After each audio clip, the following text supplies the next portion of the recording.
Assalamualaikum, apa kabar semua? Kembali lagi bersama saya Rizal Fauzi. Saatnya kita lihat data laporan olahraga di Kospet Tank X2 Ultra.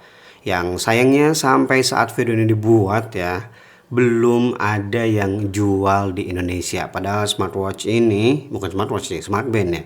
Padahal smartband ini cakep banget build quality-nya dan fiturnya juga termasuk sangat lengkap ya untuk ukuran sebuah smartband.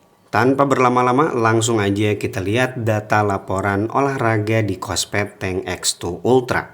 Oke, yang pertama seperti biasa ya, log GPS. Log GPS di Tank X2 Ultra ini pengalaman saya alhamdulillah sih cepet-cepet aja.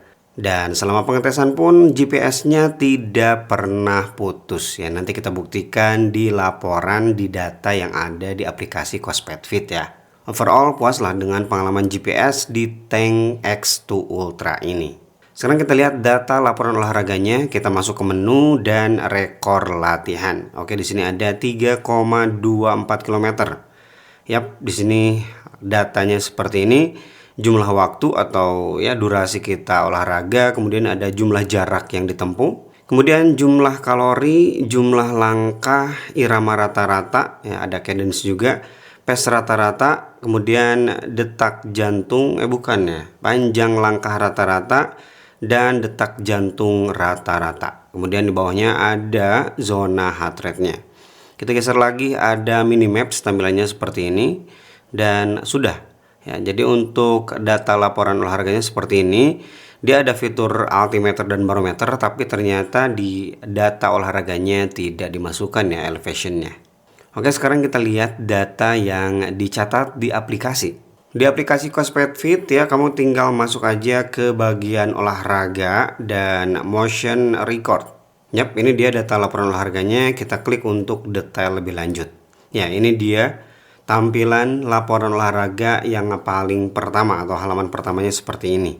Kita mulai dari bagian atas, di situ ada tombol share dan tombol share-nya ini cakep ya. Kita bisa share seperti ini ya, data yang lengkap banget. Atau kita kustomisasi pakai foto dengan data-data tentunya, dan ini cocok banget kalau kamu pengen post ke Instagram gitu ya.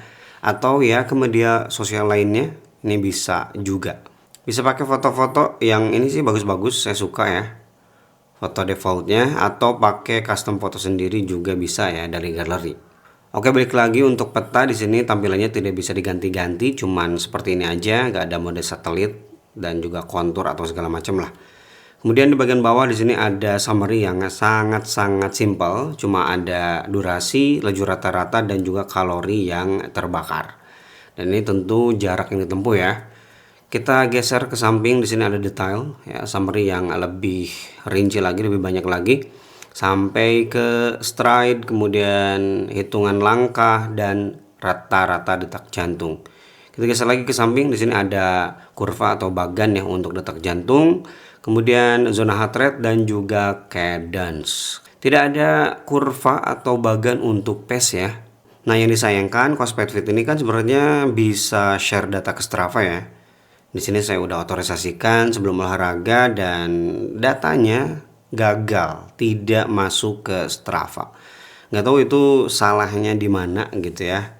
Kalau kamu kebetulan pakai device Kospet yang udah baru ya aplikasinya, Kospet Fit-nya, coba kasih tahu di kolom komentar apakah mengalami hal yang sama atau ya ini hanya di device saya aja. Nah, sekarang kita bandingkan dengan jarak yang ditempuh oleh Garmin Forerunner 165.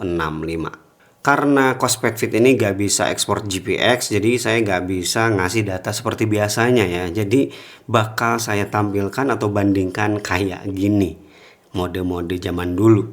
Yap, bisa dilihat di sini di Kospet tercatat 3,24 km ya. Ini untuk lari 16 Oktober jam 6.14 menit pagi-pagi.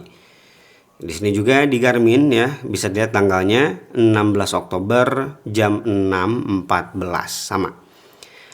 Tercatat di sini 3,25 km. Jadi cakep ya kualitas GPS-nya. Perbedaannya tuh tipis antara 1 sampai 10 meter saja. Sedangkan untuk heart rate, pace, dan yang lain-lain kita abaikan saja karena pengetesannya oleh 2 orang. Jadi biasanya kan saya pakai satu di kanan dan satu di kiri. Ini enggak, tapi barengan, jaraknya pun sama, bisa dilihat di sini ya. Jadi BPM kita abaikan saja. Sekarang kita lihat untuk kualitas GPS-nya ya. Kita kembali dulu ke start ya, bisa lihat di sini tidak terlalu banyak keluar dari rute sih, paling ya belokan-belokan kayak gini tuh ya. Kalau kayak gini mah di Garmin juga suka keluar sih. Tuh sisanya apalagi di jalan gede kayak gini aman sentosa ya. Sekarang kita lihat di Garmin startnya sama dari situ dan kita lihat di belokan tajam di sini. Tuh di sini juga keluar, di sini juga keluar. Ini Garmin loh yang harganya 4 juta lebih. Yap, di jalan utama aman. Jadi itu experience saya lari menggunakan Kospet Tank X2 Ultra. Ternyata kualitas GPS-nya cakep banget dan HT sensornya juga berfungsi dengan sempurna. Jadi nggak ada galat gitu ya, nggak ada error di tengah jalan. Alhamdulillah sih.